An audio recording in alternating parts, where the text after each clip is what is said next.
First దిశ పత్రికలో వచ్చిన వార్త, జమిలికి సై అంటూ, అసలు జమిలి అంటే ఏంటిది, ఈ జమిలి ముచ్చట ఏంటిది, జమిలి జమిలి జమిలి అని చాలా మంది అనుకుంటా ఉన్నారు. కానీ అసలు జమిలి అంటే ఏంటిది?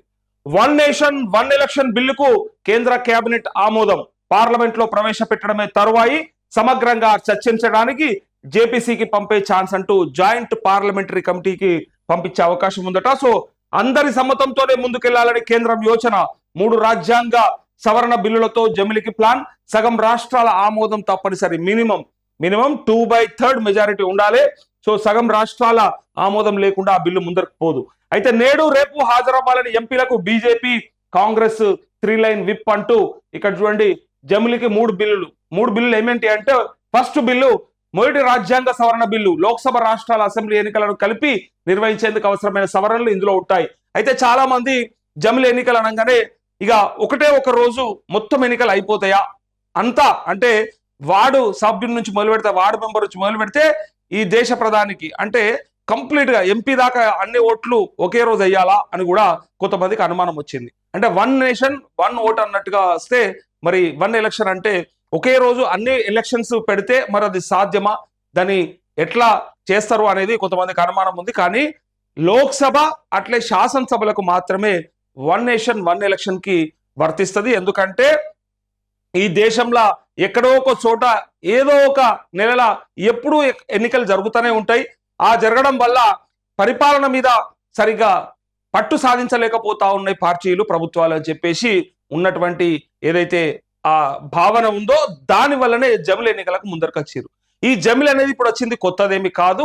ఇది రాజ్యాంగం అవతరించిన తర్వాత జరిగినటువంటి మొట్టమొదటిసారి 10 ఏళ్ల కాలం పాటు జమిలి ఎన్నికలే జరిగినాయి. జమిలి అంటే ఒకేసారి జరిగిన దేశమంతా. అయితే అప్పుడు జరిగినటువంటి సందర్భంలో తర్వాత రాష్ట్రాలు వేరువేరుగా వెళ్తూ కొన్ని రాష్ట్రాలేమో తగ్గించుకొని ముందస్తుగా వెళ్ళడం, కొన్ని రాష్ట్రాలేమో ఒక 6 నెలలు పోస్ట్పోన్మెంట్ చేసుకొని తర్వాత వెళ్ళడం వల్ల మొత్తానికి అస్తవ్యస్తం అయిపోయింది. నార్త్ లో ఒకసారి, సౌత్ లో ఒకసారి, ఈస్ట్ లో ఒకసారి, వెస్ట్ లో ఒకసారి అన్నట్టు ఇట్లా అటొకసారి ఇటొకసారి ఎన్నికలు జరుగుతూ ఉంటాయి. ఈ దేశంలో ఎక్కడో ఒక చోట రోజు ఏదో ఒక ఎన్నిక జరిగినట్టే వినిపిస్తా ఉంటది. అందుకే ఇట్లా జరగకూడదు. ప్రతి నెలలో ఏదో ఒక చోట ఎన్నికలు జరుగుతూ ఉంటే మరి కేంద్రమే కావచ్చు, ఆయా రాష్ట్రాలు కావచ్చు, ఎప్పుడు ఎన్నికలలో పడతా ఉంటే మరి దేశం ముందరికి ఎట్లా పోతుంది అని చెప్పి అన్నారు. సరే, ఆనాడు దాన్ని మార్చడానికి కారణం ఏంది, ఇవాళ మళ్ళీ దానికి తీసుకురావడానికి కారణం ఏందో ఇక్కడే ఉంటుంది. అయితే మొదటి రాజ్యాంగ సవరణ బిల్లు ఏంటిదంటే, లోక్సభ రాష్ట్రాల అసెంబ్లీ ఎన్నికలను కలిపి నిర్వహించేందుకు అవసరమైన సవరణలు ఇందులో ఉంటాయి. మొదలు తుది గడువు నిర్ధారించే ఆర్టికల్ 82A సబ్ క్లాసుల చేరిక ఉంటుందంటూ ఎప్పుడు మొదలు పెట్టాలి, ఎప్పుడు కంప్లీట్ చేయాలి అనే దాన్ని నిర్ధారించడానికి ఆర్టికల్ 82A ఉన్నది అది. సో ఆ సబ్ క్లాసుల చేరిక జరుగుతుంది. దాంతోపాటు రెండో రాజ్యాంగ సవరణ బిల్లు, స్థానిక సంస్థల ఎన్నికలు నిర్వహించే రాష్ట్ర ఎన్నికల కమిషన్లతో కేంద్ర ఎన్నికల సంఘం సంప్రదించి సమన్వయంతో ఒకే ఓటర్ల జాబితా రూపొందించడానికి అవసరమైన మార్పులు ఉంటాయి. లోక్సభ అసెంబ్లీ ఎన్నికలు ముగిసిన 100 రోజుల్లోనే స్థానిక సంస్థల ఎన్నికలు నిర్వహించాలనే నిర్ణయానికి కనీసం 50% రాష్ట్రాల ఆమోదం అవసరం అంటూ ఇక స్థానిక సంస్థల ఈ లోక్సభ అసెంబ్లీ ఎన్నికలు జరిగిన 100 రోజుల్లోపటినే ఇక స్థానిక సంస్థల ఎన్నికలు కూడా జరగాలి. అంతే. అందరు ఏమనుకున్నారంటే జమిలి అంటే ఒకటేసారి ఒకే ఓటు అందరికి వేసుకుంటూ పోవాలనా అంటే కాదు, అదే నెలలా మళ్ళీ స్థానిక సంస్థలకు కూడా జరుగుతాయి. ఇప్పుడు మొన్న మన దగ్గర అసెంబ్లీకి జరిగినాయి, ఎప్పుడు 23 నవంబర్లో జరిగినాయి. మళ్ళీ ఎన్నికలు ఎట్లా వచ్చినాయి 6 నెలల అంటే కేంద్రానికి సంబంధించిన ఎన్నికలు వచ్చినాయి. మళ్ళీ లోక్సభకు సంబంధించిన ఎన్నికలు వచ్చేసరికంటే మార్చి ఏప్రిల్ కల్లా మళ్ళీ ఎన్నికలకు సిద్ధం అయిపోయినాం. మళ్ళీ ఎలక్షన్ కోడ్, అందుకే ఈ పథకాలు పెట్టలేకపోయినాం, ఇవ్వలేకపోయినామని చెప్పిండ్రు. ఇక దాని తర్వాత మళ్ళీ 6 నెలలనే యాక్చువల్గా స్థానిక సంస్థల ఎన్నికలు పెట్టేది ఉండే. ఇప్పటికీ సంవత్సర కాలం అయిపోతా ఉంది. అయితే పెట్టి ఉంటే ఇప్పుడు ఈ ఎలక్షన్ కాగానే మళ్ళా జెడ్పీటీసీ ఎంపీటీసీ ఎలక్షన్స్ అవుతాయి. అవి కాగానే సర్పంచ్ ఎన్నికలు కాగానే మళ్ళీ అవి కాగానే ఏమవుతుందంటే మున్సిపాలిటీలు అట్లే కార్పొరేషన్ ఎన్నికలు ఉంటాయి. అంటే ఒక సంవత్సరంన్నర కాలం పాటు కంప్లీట్ గా ఏదో ఒక ఎన్నిక జరుగుతూనే ఉంటది. ఈ జరగడం వల్ల పథకాలు ప్రవేశపెట్టడంలో వచ్చే ఇబ్బందులతో పాటు పరిపాలన మీద పట్టు సాధించలేకపోతా ఉన్నారు. పరిపాలన ముందుకు సాగుతలేదు. అందుకని అప్పుడు ఎన్నికల కోడ్ ఆఫ్ కండక్ట్ ఉంటుంది, కండక్ట్ ఉంటది కాబట్టి, ఎన్నికల కోడ్ ఉంటది కాబట్టి దాని ద్వారా ఏ పథకాలు కూడా ఇయ్యలేకపోతా ఉన్నామని చెప్తూ ఇబ్బందులు వస్తున్నాయని చాలా మందికి ఈ భావన ఉన్నది. అందుకే ఒకేసారి ఎన్నికలు జరిగిపోతే ఇక ఏ ఇష్యూ ఉండదని చెప్పేసి అనుకుంటా ఉంటే ఇక్కడ ఈ నెల రోజుల్లోపట్నే అవి కూడా అయిపోవాలి. 1 month లో స్థానిక సంస్థలకు కూడా కంప్లీట్ చేసేటట్టుగా ఒకేసారిగా ఆ నెల మొత్తం జాతర, ఇక పండుగ అంటే ఆ నెల మొత్తం ఎన్నికల పండుగ. ఇక ఈ వారం లేస్తే మళ్ళా వారం పోయి ఇంకోటి వేయాలి, మళ్ళా వారం పోయి ఇంకోటి వేయాలి, అట్లా 2-3 ఎన్నికలు ఉంటాయి.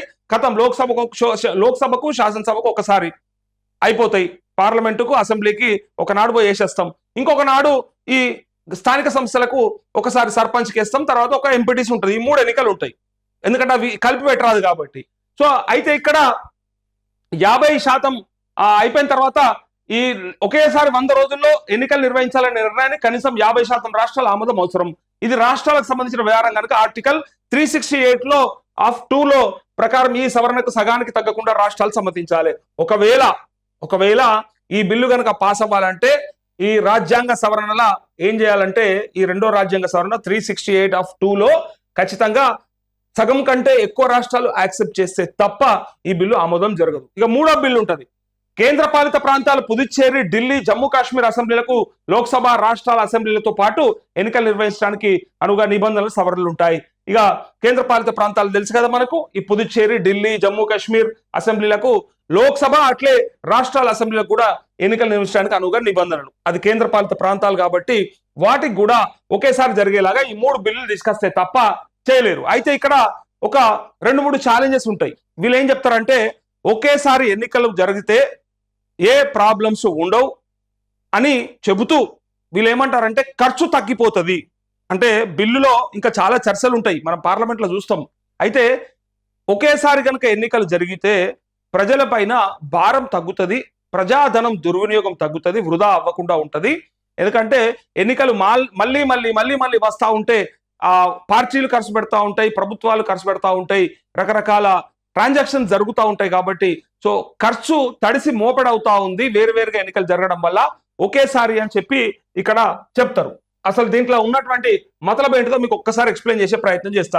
మనందరికి ఐడియా ఉండాలి, ఎందుకంటే ఇది మన జీవితాలని మార్చే పరిస్థితులు కనిపిస్తాయి దీంట్లో.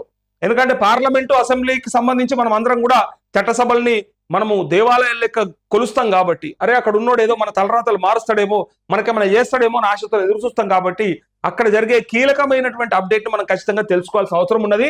సో ఈ జమిలీ అంటే ఏమీ లేదు, ఒకేసారి ఎన్నికలు, ఒకటేసారి అయితే ఎన్నికలు. అంటే ఈ ఎన్నికలు ఎందుకు జరుగుతాయి అనేది చూడాలి, దీనికి ఎందుకు ఒకేసారి పెట్టాల్సిన అవసరం ఉన్నది అని. అంటే వీళ్ళు ఏం చెప్తారంటే, అంటే ఇప్పుడు ఉన్నటువంటి అధికార పార్టీ లేదా కేంద్ర ప్రభుత్వం చెప్పే మాట ఏంటిదంటే, ఇగో ఖర్చు అంటే ఎక్స్పెండిచరు విపరీతంగా అవుతా ఉన్నది అని చెప్పి ఎక్స్పెండిచర్, ఇది వీళ్ళు చెప్పే విషయం, దీనివల్ల ఇబ్బంది అవుతా ఉన్నది అని చెప్పి. ఇంకొకటి ఎన్నికల కోడ్ ఉంటది కదా, ఎలక్షన్ కోడ్, ఈ ఎలక్షన్ కోడ్ వల్ల ఏమీ చేయలేకపోతా ఉన్నామని చెప్తారు. ఎలక్షన్ కోడ్ ద్వారా అక్కడక్కడ చేయాల్సినటువంటి పనులు చేయలేకపోతా ఉన్నాం, ఎప్పుడు ఒక చోట ఎన్నికలు ఉంటే. కాబట్టి ఎన్నికల ఖర్చు ఎక్కువైతా ఉంది, దాంతోపాటు కోడ్ ఉంటుంది. ఎప్పటికీ ఎలక్షన్కి ఎక్కడో చోట ఏదో ఒక ఎలక్షన్ జరుగుతూ ఉంటే ప్రచారాలకు పార్టీలు ఆ పరుగులాట ఉరుకులాట జరుగుతుంది కాబట్టి దాని ద్వారా ఇబ్బంది అవుతా ఉన్నదని చెప్తూ, ఇక ఇంకొక మాట, ఎక్కడో ఒక చోట ఎలక్షన్ జరుగుతూ ఉంటుంది, ఎప్పుడో ఒకసారి ఎక్కడో ఒక చోట, ప్రతి చోట ఒక చోట ఎన్నిక జరుగుతూ ఉంటది. సో దీని ద్వారా వస్తున్నటువంటి ఇబ్బందులను అధిగమిస్తామని చెప్పి గతంలో ఆల్రెడీ ఒక 2 సార్లు పెట్టుకున్నాం కదా, సో అదే కంటిన్యూషన్ చేద్దామని చెప్పడానికి వీళ్ళు ప్రయత్నం చేస్తూ ఉంటారు. అయితే ఈ జమిలీ ఎన్నికల వల్ల ఇది బెనిఫిట్ అని చెప్తారు, ఖర్చు తగ్గిపోతుంది, అట్లే ఎలక్షన్ కోడ్ ఉండదు కాబట్టి ఇంకా 5 సంవత్సరాల కాలం పాటు స్థిరమైన ప్రభుత్వాలు ఉంటే, స్థిరమైనటువంటి పథకాలు వస్తే ప్రజలకు బాగు జరుగుతుందని చెప్పడానికి ప్రయత్నం చేస్తూ, ఎక్కడో చోట ఎన్నికలు జరుగుతూ ఉంటే అందరు కూడా ఆ హడావిడిలో పడిపోయి ప్రజలను విస్మరిస్తా ఉన్నారని చెప్పడానికి ఈ జమిలీ ఎన్నికలు మనకు అవసరం అని చెప్తా ఉన్నారు. ఇది జమిలీ ఎన్నికలకు కావాల్సినటువంటి వీళ్ళు చెప్తున్నటువంటి ప్లస్లు. అయితే ఇక్కడ కొంతమంది మేధావి వర్గం ఏం చెప్తుందంటే, ఒకేసారి ఎన్నిక పెడితే, ఒకేసారి ఎన్నిక అని అంటా ఉన్నారు కదా, సో ఒకేసారి ఎన్నిక పెడితే వచ్చే వీళ్ళు ఏం చెప్తారంటే, మరి 5 ఏళ్లకు ఒక్కసారి ఎందుకు, ఇట్లా ఖర్చు ఎక్కువైతుంది అంటారు కదా, ఎక్స్పెండిచర్ ఇక్కడ తడిసి మోపడైతా ఉన్నది, వేలాది కోట్ల రూపాయలు అయితా ఉన్నాయి, జమిలీ ఎన్నికలు పెట్టుకుంటే తగ్గుతుంది అని చెప్పి వీళ్ళు చెప్పే ప్రయత్నం చేస్తూ ఉంటే, ఈ ఎన్నికల ఖర్చు ఎవరు పెడతారు, పార్టీలు పెడుతుంటాయి.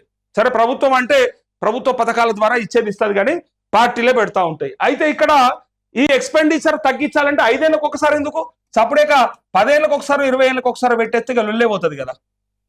ఇప్పుడు ఈ సౌదీ అరేబియాలో అక్కడిక్కడైతే ఎన్నికలే ఉండే, జోర్దాన్లో అయితే ఎన్నికలే ఉండే. అసలు అక్కడ ఉన్నట్టు రాజుల కాలంలో ఉన్నట్టుగానే మనం కూడా ఇక ఒకరిని పెట్టుకొని ఇక ఆంతోనే నడిపిస్తే కథ అయిపోతుంది. మరి ఇక వాళ్ళ తరమే వాళ్ళ వంశమే పరిపాలించుకుంటూ పోతా ఉంటది.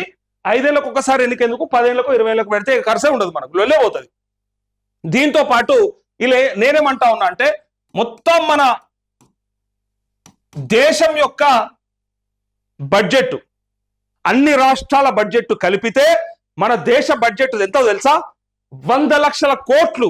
100 లక్షల కోట్ల బడ్జెట్ లో 100 లక్షల కోట్ల బడ్జెట్ లో ఒక 12,000 కోట్ల రూపాయలు ఈ ఎన్నికలకు జరుగుతాయి. అంటే మనిషికి ఒక రూపాయి కూడా కాదు, నెలకు ఒక రూపాయి ఖర్చు కూడా కాదు. ఈ దేశంలో ఉన్నటువంటి 140 కోట్ల జనాభాల మనిషికి ఒక్క రూపాయి కూడా నెలకు ఖర్చు కాదు. దీని ఖర్చు అంటే ఎట్లా? మరి 100 లక్షల కోట్ల బడ్జెట్ ఉన్నటువంటి ఈ దేశంలో ఒక్క రూపాయి నెలకి ఒక్కరి మీద భారం పడుతుందంటే అది పెద్ద భారమా అని చెప్పి మేధావి వర్గం చెప్తాది అన్నట్టు. జమిలి ఎన్నికలకు వ్యతిరేకంగా ఉన్న వర్గాలు చెప్తుంటాయి అన్నట్టు. అయితే ఇక్కడ ఈ 100 లక్షల కోట్ల బడ్జెట్ లా ఇది పెద్ద ఖర్చేం కాదు, ఇది 12,000 కోట్ల రూపాయలల్లా ఎలక్షన్ జరిగిపోతుంది, అలాంటప్పుడు పెద్ద విషయమేం కాదని చెప్తారు. ఇంకొక సమస్య ఏమొస్తుందంటే ఒకేసారి కనుక ఇంత వ్యయ ప్రయాసల కోర్చి ఎలక్షన్ పెడితే మ్యాన్ పవర్ ఎట్లా సరిపోతుంది? మన మ్యాన్ పవర్ అంటే ఎంప్లాయీస్ కావచ్చు, దాంతోపాటు ఈవీఎం మిషన్స్ కూడా, ఈవీఎంస్ కూడా ఇప్పుడు నార్త్ లో ఎలక్షన్ అయినప్పుడు సౌత్కి వెళ్ళి తీసుకుపోతారు, సౌత్ లో ఎలక్షన్ అయినప్పుడు నార్త్కి వెళ్ళి తీసుకుపోతారు. మరి బలగాలు ఎట్లా సరిపోతాయి, సెక్యూరిటీ ఎట్లా సరిపోతుంది? దేశమంతా ఎలక్షన్ అయితే మరి అది పాసిబిలిటీ అవుతుందా కాదా, దాని ద్వారా నష్టమవుతుంది అని చెప్పి వీళ్ళు చెప్తా ఉంటారు. వీళ్ళేమో దీనికోసానికి కొట్లాడుతూ ఉన్నారు. ఇది చేస్తే మారిపోతుంది అంటే వీళ్ళు మాత్రం మరి ఎన్నిక మీరు 5 ఏళ్లకు ఒకసారి అంటా ఉన్నారు కదా, ఇక ఒకటేసారి 20 ఏళ్లకు పెట్టుకొని మరి ఎన్నికల ఖర్చు తగ్గిపోతుంది అని చెప్తూ మరి ఖర్చు పెద్దగా ఏం కాదు, పెద్ద మ్యాటర్ ఏం కాదు. ఇది ఈ దేశంలో ఎన్నికలు అనేది పెడితేనే కదా తెలుస్తుంది. ఈసారి ఏదైనా చెయ్యకపోతే ఇప్పుడు హామీలు ఇస్తారు ఆ దొంగలు అంటే నాయకులు, చెయ్యకపోతే మళ్ళీ ఇంకొక ఎన్నిక వస్తేనే కదా మనకి భయం ఉండేది, లేదా అక్కడ ప్రజలకు ఉన్నటువంటి అసంతృప్తినో వ్యతిరేకతనో ఎంతో కొంత చూపెట్టడానికి అవకాశం వస్తుంది. ఇలా మనం ఈ రాష్ట్రంలో మొన్న వీళ్ళు ఏం చెప్పినారు, అధికారం వచ్చే ముందు వాళ్ళు 100 రోజుల్లో 6 గ్యారెంటీలు చేస్తామని చెప్పారు కాంగ్రెస్ వాళ్ళు. చెప్పిన తర్వాత రైతులకు రుణమాఫీ December 9 అన్నారు, 15 ఆగస్టు అన్నారు, డేట్లు పెట్టుకున్నారు. 15 ఆగస్టు అని పెట్టుకున్నారు కాబట్టి ఎంపీ ఎలక్షన్లో 8 సీట్లు వచ్చినాయి. అది నమ్మిర్రు కాబట్టి ప్రజలు అన్ని దేవుళ్ళ మీద ఓట్లేస్తే. సో 15 ఆగస్టు అని పెట్టుకున్నా చేయలేకపోతే మనకి ఇప్పుడున్న అవకాశం ఏంటిది? ఇంకొకటి, ఇప్పుడు స్థానిక సంస్థల ఎన్నికలు ఉన్నాయి కాబట్టి అవసరం అయింది కాబట్టి ఇప్పుడు మళ్ళీ గ్రామాలకు నాయకులు వస్తారు. మరి అది మనకు ఉపయోగపడుతుందా పడదా, అది అసంతృప్తిని చూపించే అవకాశం ఉంటుందా ఉండదా అనేది ఇక్కడ క్లారిటీ వచ్చింది. ఒకవేళ ఒకేసారి గనక ఒకటే నెల గనక అసెంబ్లీకి, పార్లమెంటుకు, స్థానిక సంస్థలకి ఎన్నికలు అయిపోతే ఇంకా అసలు తర్వాత 5 ఏళ్ల దాకా మనం నోడన్నా దేక్తాడా, ఎవడన్నా పట్టించుకుంటాడా అనేది వీళ్ళు వాదిస్తున్నటువంటి వాదన. ఇటుపక్క ఇది కొన్ని పార్టీలు యాక్సెప్ట్ చేయట్లేదు, కొన్ని పార్టీలు వద్దు అంటున్నాయి. ఇట్లా చేయడం వల్ల ఇది ప్రజాస్వామ్యం ఎట్లయితుంది? మొత్తం ఒకేసారి ఎన్నికలు పెట్టుకొని ఒకవేళ కేంద్రంలో ఉన్నటువంటి అధికారంలో ఉన్నటువంటి ప్రభుత్వం ఏదైతే ఉన్నదో ఆ పార్టీ ఉందో ఆ పార్టీకి అనుకూలంగానే శాసనసభ సీట్లు కూడా వచ్చే అవకాశం ఉంటుంది. అదే అనుకూలత కింద స్థానిక సంస్థలలో కూడా పనిచేస్తుంది కదా. సో జాతీయ పార్టీలు మాత్రమే ఏళ్తాయి, మరి ప్రాంతీయ పార్టీల పరిస్థితి ఏంది అని చెప్పేసి చాలా మంది వ్యతిరేకిస్తా ఉన్నారు. ఈ బిల్లుల్ని వ్యతిరేకించేటోళ్ళు కూడా ఉన్నారు, అంటే యాక్సెప్ట్ చేసేటోళ్ళే కాదు, దాన్ని రిజెక్ట్ చేద్దామని చూస్తున్న వాళ్ళు కూడా చాలా మంది ఉన్నారు. సో ఇది జమిలి ఎన్నికలకు సంబంధించిన ముచ్చట. ఇగో చాలా మందికి అనుమానం ఉండే, ఇదే అనుమానం ఇగో క్లారిటీ వచ్చేసింది మనకి. ఒకటి వద్దు అనేటోళ్ళు ఇదే చెప్తా ఉన్నారు, కావాలంటోళ్ళు ఇది చెప్తా ఉన్నారు. సో దీని ద్వారా మరి డెమోక్రసీని కాపాడతాం అని చెప్పేటువంటి పార్టీలు, ప్రభుత్వాలు మరి కాపాడతాయా, లేకపోతే వాళ్ళ చెప్పు చేతుల్లో పెట్టుకోవడానికి ఇట్లాంటి బిల్లులు తీసుకొస్తున్నారా అనేదే ఇక్కడ చర్చ నడుస్తూ ఉంది. సో ఫైనల్ గా మరి పార్లమెంటుల మరి చర్చలు మనం చూస్తాం. మరి ఏ పార్టీలు ఏం చెప్తాయి, దాని ద్వారా వచ్చే నష్టాలేంటి, దాని ద్వారా ఉండే లాభాలేంటి అని చెప్పిన తర్వాత ప్రజలు కూడా డిసైడ్ అవుతారు ఏది బెటర్ అనేది, విచ్ ఈజ్ బెటర్ అనేది ప్రజలకు కూడా తెలవాలి, అర్థం కావాలి. ఇట్లయితే ఏం నష్టం అవుతుంది, ఇట్లయితే ఏం లాభం జరుగుతుంది అని చెప్పాలి. మొత్తానికి జాయింట్ పార్లమెంటరీ కమిటీ కూడా పంపించే అవకాశం ఉందట. అందుకే చర్చించమని చెప్పి, సమగ్రంగా చర్చించమని చెప్పి అయితే జమిలి ఎన్నికలపై కేంద్ర ప్రభుత్వం గురువారం కీలక నిర్ణయం తీసుకుంది. రామ్నాథ్ కోవింద్ కమిటీ సమర్పించిన రిపోర్ట్ ఆధారంగా రూపొందించిన బిల్లుకు ప్రధాని మోదీ సారథ్యంలోని మంత్రివర్గం ఆమోదం తెలిపింది. ప్రస్తుతం జరుగుతున్న పార్లమెంట్ శీతాకాల సమావేశాల్లోనే ఈ బిల్లులు ప్రవేశపెట్టనుంది. ఈ నేపథ్యంలో నేడు రేపు పార్టీ ఎంపీలందరూ తప్పకుండా పార్లమెంట్ హాజరు కావాలని బీజేపీ కాంగ్రెస్ పార్టీలు 3-లైన్ విప్ జారీ చేశాయి. అయితే జమిలి ఎన్నికలపై సమగ్రంగా చర్చ జరగాలని కేంద్రం భావిస్తోంది. ఇందులో భాగంగానే బిల్లును జాయింట్ పార్లమెంటరీ కమిటీకి పంపాలని యోచిస్తున్నట్టు తెలిసింది. విస్తృత చర్చ తర్వాత భవిష్యత్ సమావేశాల్లో ఈ బిల్లును ఆమోదించుకోవాలనుకుంటుంది. జమిలితో ఎన్నికలకు అనవసర ఖర్చులు తగ్గించుకోవడం, నిరాటంక పాలన అందించడము, అధికార యంత్రాంగాన్ని సమర్థవంతంగా వినియోగించుకునే అవకాశం అంటూ ఇక్కడ ఇంకొక పాయింట్ కూడా వీళ్ళు చెప్తున్నటువంటిది చెప్తా నేను. వీళ్ళు ఏమంటా ఉన్నారంటే, ఒకవేళ ఎలక్షన్ కోడ్ ఉంటే కొత్త పథకాలను మాత్రమే పెట్టరాదు తప్ప, అది ఎక్కువ అంటే అతి భారీ పథకాలను మాత్రమే పెట్టరాదు తప్ప ఆల్రెడీ ఎగ్జిస్టింగ్ ఉన్నటువంటి వాటిని కంటిన్యూ చేసుకోవచ్చు. ఏవైతే ఇప్పుడు ఫర్ సపోజ్ పెన్షన్లు ఉన్నాయి, కంటిన్యూ చేసుకోవచ్చు. మొన్న మన దగ్గర జరిగిందే ఉదంతం మీ అందరికీ గుర్తుండాలి. రైతు బంధుకు సంబంధించి 7,000 కోట్ల రూపాయలు ఒక్కసారి వేసేది, పైగా అది ఆయన నాయకులు దాన్ని ఉపయోగించుకున్నారనే దాన్ని పట్టుకుని అక్కడ అబ్జెక్షన్ చేస్తే చెప్పారు తప్ప, లేకపోతే అది అకౌంట్లో పడిపోతుండే. సో ఎగ్జాక్ట్లీ గతంలో ఉన్నటువంటి పథకాలు ఏవైతే ఉన్నాయో అవి కంటిన్యూ అవుతాయి. దాన్ని ఎప్పుడు ఆపడానికి లేదు. కాబట్టి ఏం అవసరము, ఇప్పుడు ఎలక్షన్ కోడ్ ఉండడం వల్ల నష్టపోతా ఉన్నాము, మేము మాటికి పథకాలు పెట్టుకోలేకపోతా ఉన్నాము అని చెప్పి అంటున్నటువంటి వాళ్ళకి వీళ్ళు చెప్పేది ఏంటంటే, ఏదైనా కొత్తగా పెట్టాలంటేనే ఇబ్బంది తప్ప ఆల్రెడీ ఉన్న వాటిని, ఎగ్జిస్టింగ్ ఉన్న వాటిని పెట్టడానికి, కంటిన్యూ చేయడానికి పెద్ద ఇష్యూ ఏమి ఉండదు. కాబట్టి ఇది పెద్ద విషయం కాదు, ఇది చర్చ ఏం కాదు అని చెప్పి వీళ్ళు అంటా ఉంటారు. సో అందుకే ఇక్కడ సేమ్ అదే అదే మాట ఇక్కడ రాసిర్రు. నిరాటంక పాలన అందించడం, అధికార యంత్రాంగాన్ని సమర్థవంతంగా వినియోగించుకునే అవకాశం ఉంటుందని కేంద్రంలోని బీజేపీ పలుమార్లు పేర్కొంది. మొన్నటి లోక్సభ ఎన్నికల మేనిఫెస్టోలను బీజేపీ ఒకే దేశం ఒకే ఎన్నిక హామీని పొందుపరిచింది. జమిలి ఎన్నికలపై మాజీ రాష్ట్రపతి రామ్నాథ్ కోవింద్ సారథ్యంలో ఉన్నత స్థాయి కమిటీ 190 రోజుల పాటు భాగస్వామ్య పక్షాలు, నిపుణులు, పరిశోధకులతో విస్తృత సంప్రదింపులు చేపట్టి 18,626 పేజీల నివేదికను రాష్ట్రపతి ద్రౌపది ముర్ముకు సెప్టెంబర్లో సమర్పించింది. ఈ నివేదికకు అప్పుడే కేంద్ర కేబినెట్ ఆమోదం తెలిపింది. తాజాగా 1 నేషన్ 1 ఎలక్షన్ అమలుకు రూపొందించిన బిల్లును ఆమోదించింది అంటూ ఈ సబ్ క్లాస్లను కూడా చేరుస్తూ ఇక్కడ జమిలి ఎన్నికలను ప్రాంతీయ పార్టీలకు శరాఘాతం అని చెప్పడానికి ఉనికి ప్రశ్నార్థకం అవుతుందని ఆందోళన. ప్రాంతీయ పార్టీలు ఇందాక నేను చెప్పినా కదా, ఒకవేళ మంచి వేవ్ గనక ఉంటే కింద నుంచి పైదాకా ఒకే పార్టీకి పడే అవకాశం ఉంటుంది అన్నట్టు. అదే ఇక్కడ రాసిరిగో ప్రాంతీయ పార్టీలకి ఇది శరాఘాతము, జమిలిని వ్యతిరేకిస్తున్న లోకల్ పార్టీలు, నేను చెప్పిన కదా ప్రాంతీయ పార్టీలకి ఇది ఇబ్బందికరము, భవిష్యత్తు ఉంటదా ఉండదా అనే అనుమానం ఉన్నది. మెజార్టీ రాష్ట్రాల అసెంబ్లీ ఆమోదం తప్పనిసరి. 13 రాష్ట్రాల్లో బీజేపీ, మరో 6 రాష్ట్రాల్లో మిత్రపక్షం అధికారంలో ఉంది. మొత్తం 19 రాష్ట్రాల్లో ఉన్నది బీజేపీ.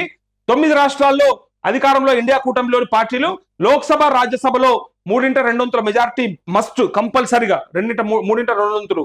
అట్లే రాజ్యాంగ సవరణలో టీడీపీ మద్దతు కీలకం అంటూ టీడీపీ మద్దతు కీలకమే. అయితే ఇక్కడ అసలు ముచ్చట ఏంటంటే, ఇక్కడ 13 రాష్ట్రాల్లో బీజేపీ, మిత్రపక్షాలతోని ఇంకొక 6 అంటే 19 రాష్ట్రాలలో బీజేపీ అధికారంలో ఉంటే 9 రాష్ట్రాలలో ఇండియా కూటమి అధికారంలో ఉంది. ఇక్కడ వచ్చే ఇష్యూ ఏంటిదంటే, ఫర్ సపోజ్ ఇప్పుడు జమిలి ఎన్నికలు పెట్టాలనుకుంటే, ఒకేసారి కనుక ఎన్నిక పెట్టాలంటే ఇక్కడ మీకు క్లారిటీ ఉంది. ఒక్కసారి ఇది చూపించే ప్రయత్నం చేస్తా. తెలంగాణలో 2023 నవంబర్లో ఎన్నికలు జరిగినాయి. ఇక్కడ ఆంధ్రప్రదేశ్లో పక్కనే, ఎందుకంటే దూరం ముచ్చట అవసరం లేదు మనకు, కర్ణాటకది ఇంకా ముందే ఉన్నది, అందుకే హర్యానాది మొన్న జరిగింది, జార్ఖండ్ది. అయితే ఇక్కడ నేనేం చెప్తాను అంటే, మహారాష్ట్రది కూడా మొన్న జరిగింది రీసెంట్ గా. ఇక్కడ ఏపీకి సంబంధించి చూస్తే 2024లో ఎన్నిక జరిగింది ఏప్రిల్లో. ఇప్పుడు ఇక్కడ ఎంత తేడా ఉందో, ఒక 6 నెలల ఫరక్ ఉన్నది. ఈ 6 నెలల ఫరక్ ని మనం అర్థం చేసుకోవాలి.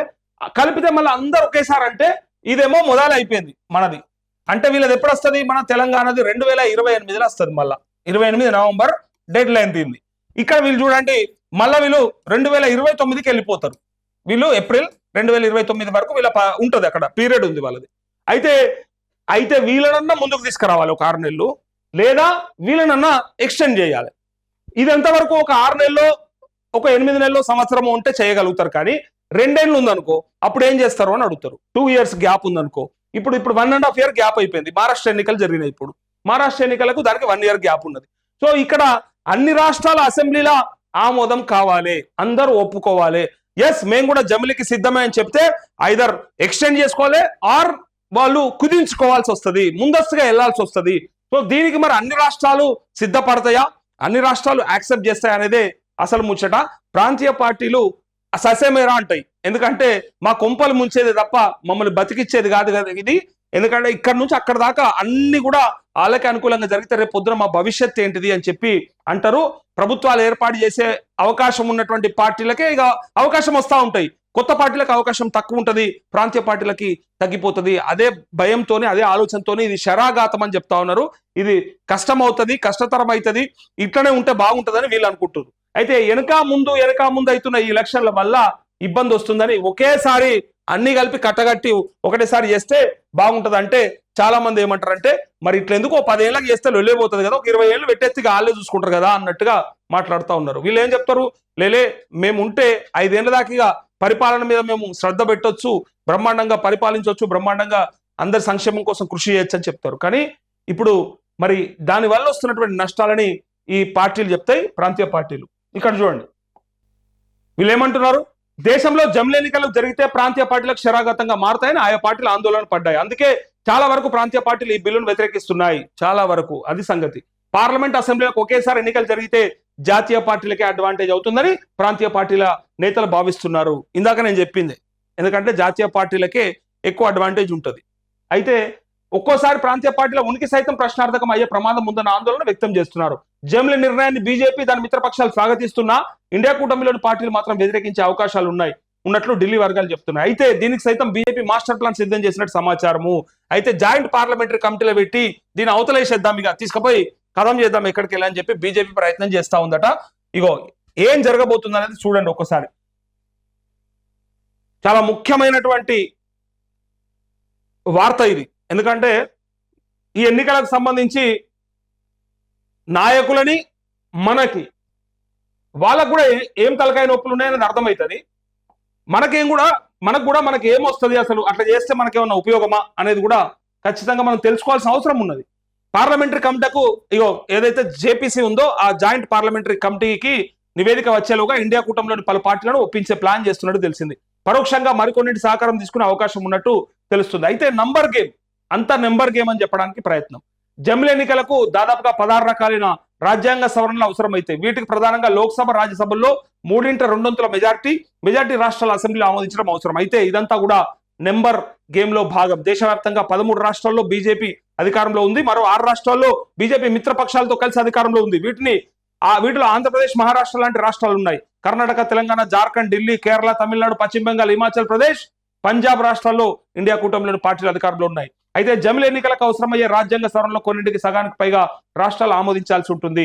దేశంలో 28 రాష్ట్రాలు ఉన్నాయి, కేంద్రపాలిత ప్రాంతాలు 8 ఉండగా అందులో 3కి అసెంబ్లీలు ఉన్నాయి. అయితే అసెంబ్లీలు ఉన్న మొత్తం రాష్ట్రాల్లో సగం రాష్ట్రాల అసెంబ్లీలో రాజ్యాంగ సవరణ బిల్లుకు ఆమోదం పొందడం పెద్ద ఇబ్బంది కాదు. ఇండియా కూటమిలో అసంతృప్తిగా ఉన్న పార్టీలను మచ్చిక చేసుకోవడం లేదా వారికి జమిలికి వ్యతిరేక భావన లేకుండా చూసుకోవాలనే వ్యూహంలో బీజేపీ కీలక నేతలు ఉన్నట్టుగా సమాచారం. మరోవైపు రాజ్యాంగ సవరణకు సాంకేతికంగా సభకు హాజరైన ఎన్నికైన వారిలో 3/2 మెజారిటీ కావాలా, లేక బిల్లుపై ఓటింగ్ జరిగే రోజు హాజరైన సభ్యుల్లో 3/2 మెజారిటీ సరిపోతుందా అనేది స్పష్టత రావాల్సి ఉంది.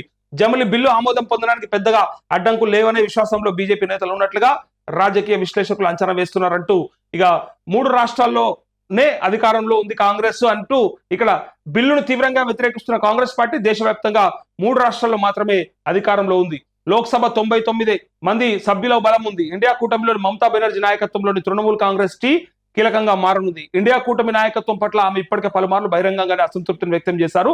ఇండియా కూటమికి తానే నేతృత్వం వహిస్తాననే ఆలోచనలో ఆమె ఉన్నట్లుగా రాజకీయ వర్గాల్లో చర్చ జరుగుతుంది. టీఎంసీకి లోక్సభలో 29 మంది, రాజ్యసభలో 13 మంది ఉన్నారు. డిఎంకే, సమాజ్వాదీ పార్టీలకు ఉభయ సభల్లో అత్యధిక సభ్యులు ఉన్నారు. వీరిని ఒప్పించడమా, ఆ పార్టీలను చీల్చడమా అనే కోణంలో చర్చ జరుగుతున్నట్టుగా సమాచారం.